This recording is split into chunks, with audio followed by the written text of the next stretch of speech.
नमस्कार, मैं डॉक्टर अर्चना कंकाल फ्रॉम सह्याद्री हॉस्पिटल, शास्त्री नगर, पुणे। आज हम बात करेंगे नॉर्मल डिलीवरी और सिजेरियन सेक्शन के बारे में। सबके मन में बहुत सारे सवाल रहते हैं इन दोनों के प्रोसेसेस के बारे में कि मुझे कैसा डिलीवरी प्रेफर करना चाहिए, मुझे सी सेक्शन प्रेफर करना है या वजाइनल डिलीवरी करना चाहिए, मैं उतना पेन तो बेयर कर सकती हूँ क्या, दोनों के एडवांटेजेस क्या है, दोनों के डिसएडवांटेजेस क्या है। तो इसके बारे में हम शॉर्ट में थोड़ी जानकारी जानने की कोशिश करेंगे।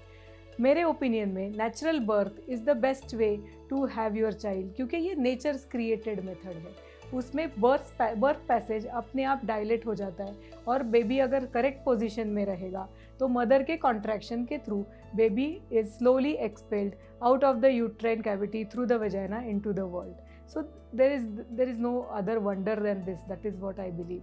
फिर सी सेक्शन क्यों होता है? सी सेक्शन इसलिए बनाया गया क्योंकि नॉर्मल डिलीवरी में 80% लेडीज़ में प्रॉब्लम्स नहीं आते हैं, बट 20% लेडीज़ बहुत पुराने काल से नॉर्मल डिलीवरी की ट्रायल में बहुत ज़्यादा सफ़र करती थी।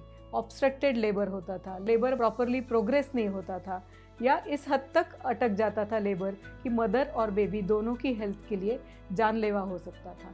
सो इसको रोकने के लिए this safer method of delivery was invented. इसको सिजेरियन सेक्शन बोलते हैं, जिसमें एब्डोमिनल वॉल पे इंसिजन लेके उसके बाद यूट्रस की वॉल पे इंसिजन लेके बेबी को डिलीवर किया जाता है।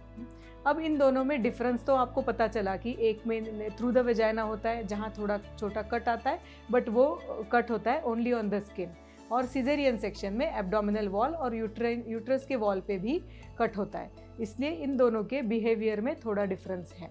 बट आजकल because of anaesthesia safety and antibiotics और सूचर मटेरियल्स इतने अच्छे अवेलेबल है कि सिजेरियन सेक्शन भी बहुत कॉम्प्लिकेटेड नहीं रहा। नॉर्मल डिलीवरी में एडवांटेज ये है कि मदर इमीडिएटली उठ के अपना काम कर सकती है, उठ के खाना खा सकती है और तुरंत अपने बेबी को फीड कर सकती है। सिजेरियन सेक्शन में 24 घंटा मिनिमम उसको लेटे रहना पड़ता है, क्योंकि उसको स्पाइनल एनेस्थेशिया कॉमनली दिया जाता है। उस एनेस्थेशिया में इमीडिएट चलना थोड़ा सा अवॉइड करना चाहिए to prevent post spinal headache. इसकी वजह से 24 आवर्स उसका मूवमेंट थोड़ा सा लिमिटेड हो जाता है। ऑफ कोर्स अगर करेक्ट असिस्टेंस दे तो वो अपने बेबी को फीड सिजेरियन सेक्शन के बाद भी कर सकती है। बहुत सारे पेशेंट ये भी सवाल मुझे पूछते हैं कि डॉक्टर अब मेरा सी सेक्शन हुआ तो मेरा बॉडी ख़राब हो जाएगा क्या, मैं कुछ कर नहीं पाऊँगी क्या? वैसा बिल्कुल भी नहीं है। आप after few weeks of delivery आप सारे एक्सरसाइजेस कर सकते हो, आप रेगुलर वॉक कर सकते हो, आप झुक सकते हो, आप आपके बेबी का वज़न बढ़ता जैसे जैसे बढ़ता जाता है उतना वज़न डेफिनेटली उठा सकते हो। उसमें कोई रेस्ट्रिक्शंस नहीं आते, even though you have got a C section delivery. इसके बारे में और कुछ जानकारी आपको चाहिए तो आप नीचे के नंबर्स पे कांटेक्ट कर सकते हैं। Thank you.